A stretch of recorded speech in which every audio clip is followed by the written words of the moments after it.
In late March of 1922, a single set of footprints appeared in the fresh snow, leading directly to a remote Bavarian farmhouse called Hinterkaifeck. But there were no tracks leading away.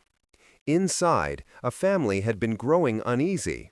For days, they heard strange footsteps in the attic. A set of house keys vanished from its hook. An unfamiliar newspaper appeared on their porch, one they had never purchased. The previous maid had fled the house just months before, convinced it was haunted. A new maid had just arrived, walking into a home where the tension was already tightening like a knot. Days later, after the family missed church and the children missed school, a group of concerned neighbors walked to the farm. The yard was unnervingly still. The cattle were lowing in the barn, unfed and unmilked. Inside the house, the stove was cold.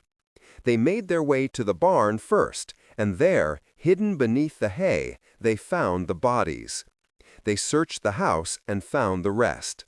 The entire family and the new maid, who had worked there for only a few hours, all murdered with a farm tool. But the true horror of Hinterkaifeck did not end with the discovery. As investigators pieced together the timeline, a far more disturbing truth emerged.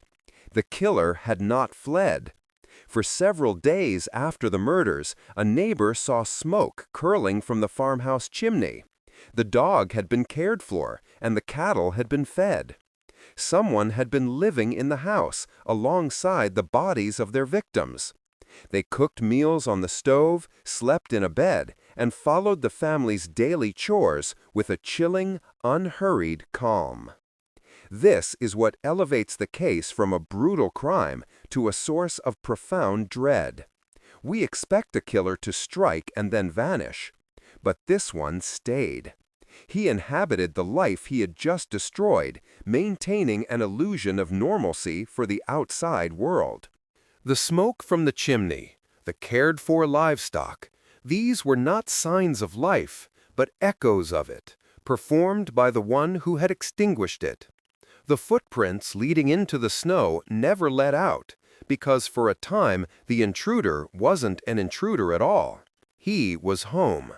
And over a century later, the killer has never been identified.